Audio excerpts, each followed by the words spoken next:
Hi everyone, welcome into another episode of Matt Sports Talk, and in this video we are going to be recapping all of the, pardon me, I apologize for my phone falling down. I had problems with that yesterday when I went over the updated, the updated ARC numbers, I believe it was yesterday.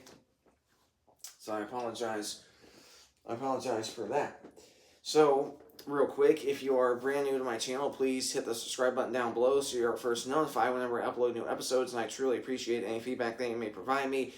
And this is the place to be in the month of March because we have so many exciting things coming up the first week of March, the final RPI numbers, final ARC, final quad records, and of course, previewing the national tournament just on the women's side of things, and making my final predictions for just the bubble teams only based on final RPI, final ARC, and final quad records, as well as writing down team statistics for those teams just on the bubbles. Particularly, I'm just going to do 3 conferences for that. That will be the GPAC, the Crossroads, and the Mid-South. So really excited about that, and it's going to be a lot of fun. So looking at recapping all the men's games from last night, our first matchup takes us to Goshen, Indiana, where Mount Vernon Nazarene faced off against the Maple Leafs. And Mount Vernon Nazarene, the winners here, 97-69. And for MVNU, they officially lock the 6th seed in the Crossroads League tournament. And with the loss, Goshen is officially eliminated. And for MVNU, they had some really good balanced scoring. Peyton Heist, 20 points, 15 rebounds, a double-double for him. He was 7-16 shooting, 4-4 at the line, 3 assists, 2 steals. You had 19 points for Isaiah Brown, 7-14 shooting, 4-4 at the line. He had 3 rebounds, 5 assists. 9 points for Trent Koning, 3 of 9 shooting, 2 of 2 at the line. He had 5 rebounds, 1 assist, 1 steal, 1 block. Really good numbers there. And then you had 16 points for Abib, 5 of 8 shooting, 2 of 3 from deep. He was 4-4 at the line. He had 5 rebounds, 1 assist, 2 steals, on a block. So really good. Yeah, really good to see that. And then you had 12 points for Reed Platfoot, 5 of 7 shooting, 2 of 3 at the line. He had 8 rebounds, 3 assists, and a block. Off the bench, B.D. Laurie, 6 points, 3 of 4 shooting, just 8 minutes of action. It's really good to see that. 3 rebounds and 1 steal. You got 3 points for Drew Koning in just 3 minutes of action, 1 of 1 shooting, 1 of 2 at the line. He had 1 rebound and 1 assist. 9 minutes of action, Grant Burkholder, no statistics. 3 minutes of action, Mason Harvey did not score. 3 minutes of action, Junior Kambamba did not score, but he had 1 assist. 7 points for Kieran Granville, 2 of 4 shooting, 3 of 4 at the line. He had 4 rebounds, as well as 1 steal and 2 blocks. Really good to see that. And then 5 points for Devin Dreyer, 2 of 5 shooting, 1 of 3 from deep. He had 5 rebounds, 3 assists. MVNU shot really good from the field at 49, struggled from 3 at 25. They were excellent at the free throw line, converting 20 out of 23 for 87. And looking at stats for Goshen, they struggled shooting. They were 33 from the field, way better from 3 at 39, and equally as good as at the free throw line, converting 12 out of 15, for 80%. And then looking at the stats for Goshen, you had 15 points for Savion Williams, 5 of 10 shooting, 3 of 6 from deep, 2 of 3 at the line.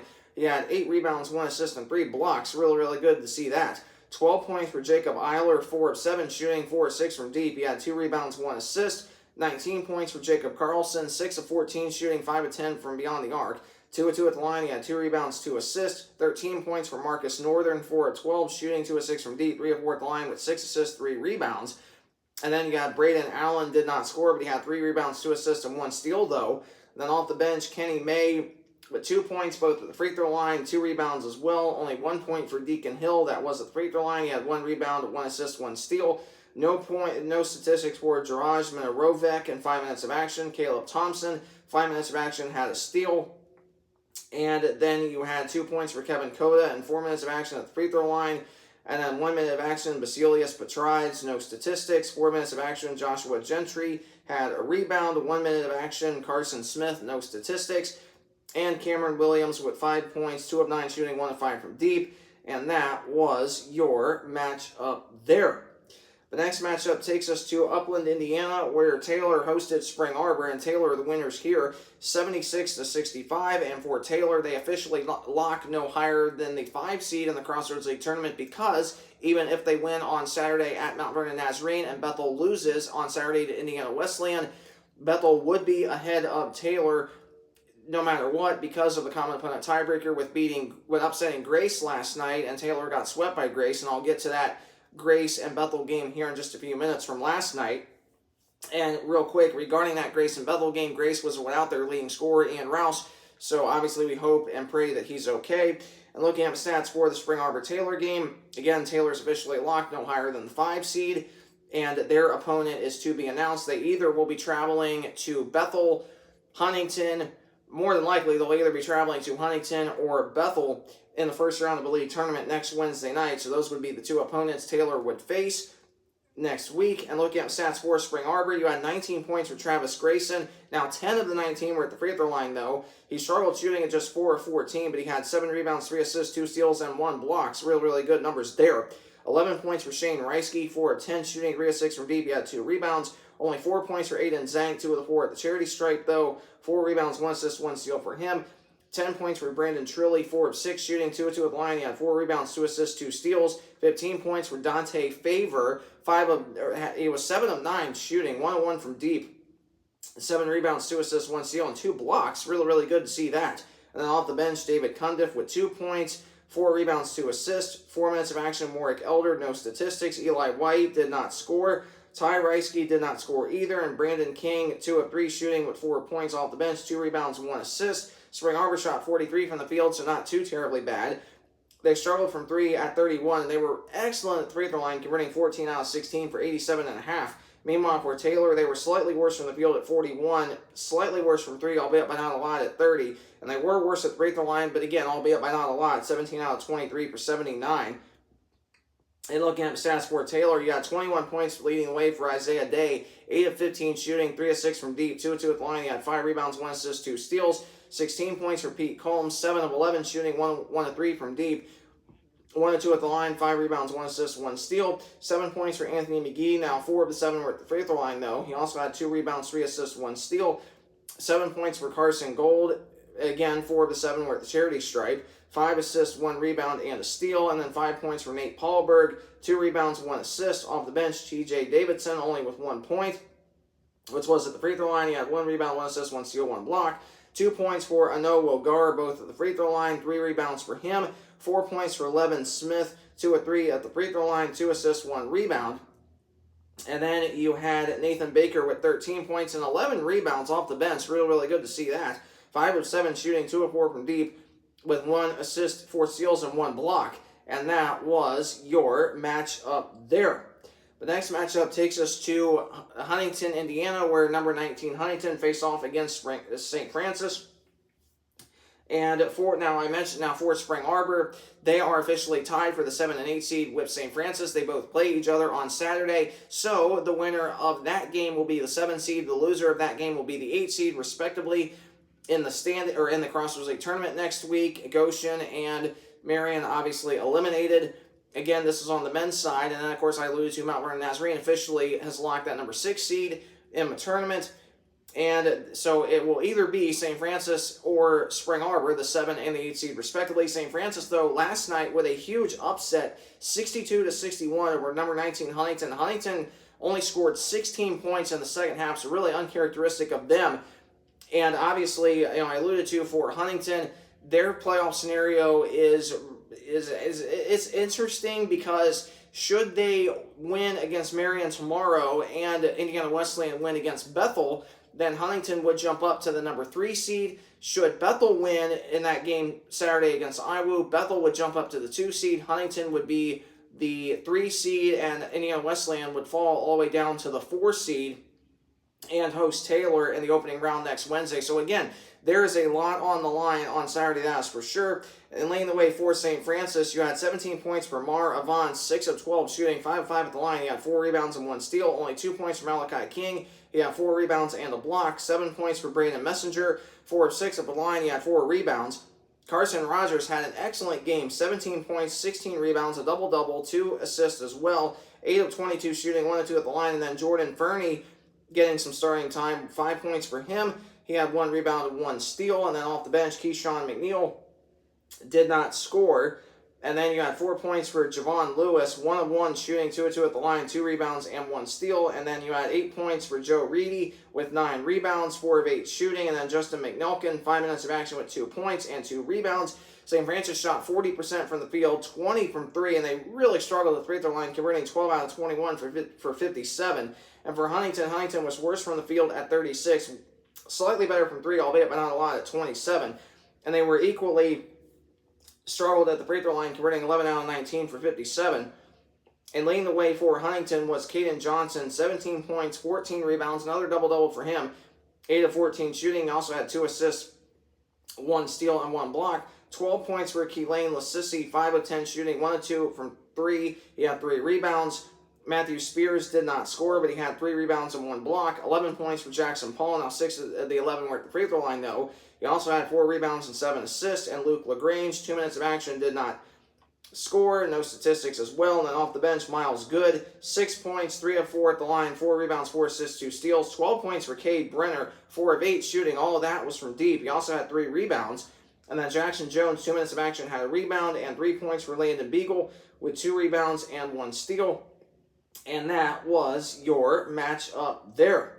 The next matchup takes us to Mishawaka, Indiana, where I alluded to a few minutes ago, Grace and Bethel. Bethel upsetting the Lancers here, 85-73. Now, Grace, despite the loss, they still have clinched the number 1 seed in the league tournament and get home court advantage throughout because they clinched that on Saturday with the win over Indiana Wesleyan.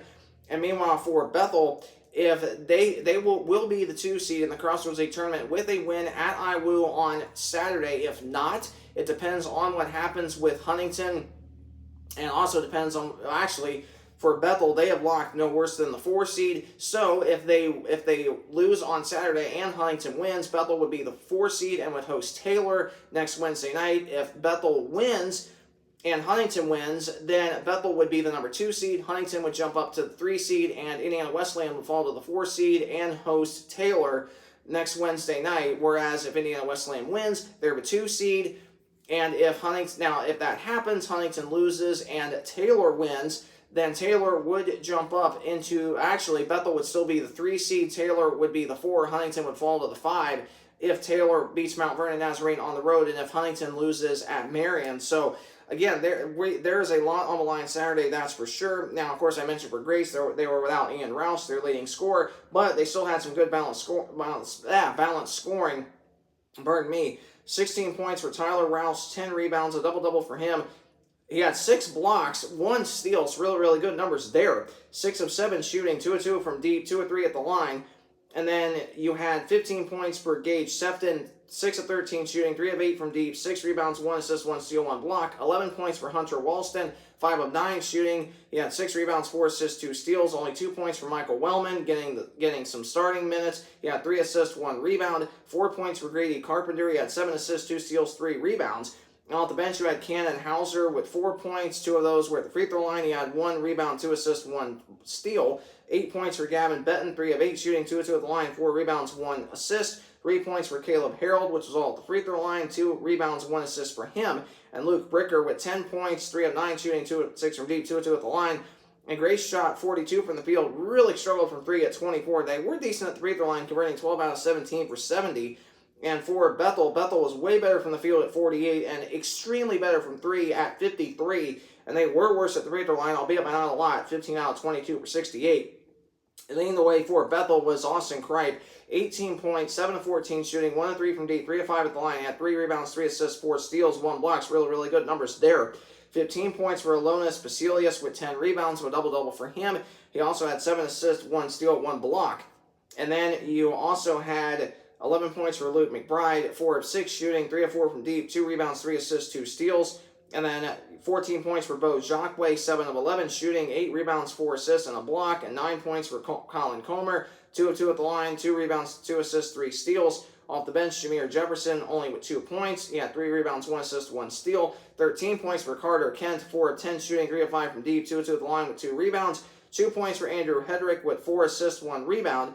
And then Alex Ellenson with 1 point. That was at the free throw line. And that was your matchup there. The final matchup takes us to Lucky Arena in Marion, Indiana, where number 3, Indiana Wesleyan, faced off against Marion. Indiana Wesleyan, this was a close game at halftime.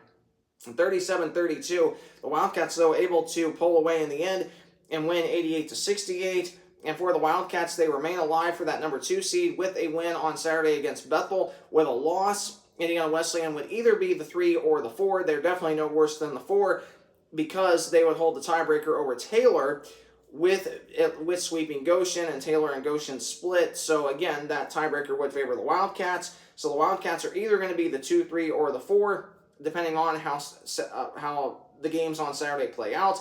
For the Knights, they had some good scoring. 17 points for Aaron Humphrey Jr., 7 of 13 shooting, 1 of 2 from deep, 2 of 2 at the line. He had 2 rebounds, 2 assists, 2 steals. 8 points for Aiden Franks, 3 of 14 shooting. He had 4 assists, 2 steals, 1 rebound. You had 10 points for Ron Rutland III, 2 of 9 shooting, 2 of 3 from deep, 4 of 4 at the line. He had 4 rebounds, 4 assists. You had 8 points for Dylan Moles, 2 of 4 shooting, 1 of 2 from deep, 3 of 3 at the line with 1 assist. And 12 points for Josiah Gustin, 5 of 9 shooting, 2 of 3 at the line. He had 4 rebounds, 1 steal. Off the bench, Joshua Renfro with 3 points.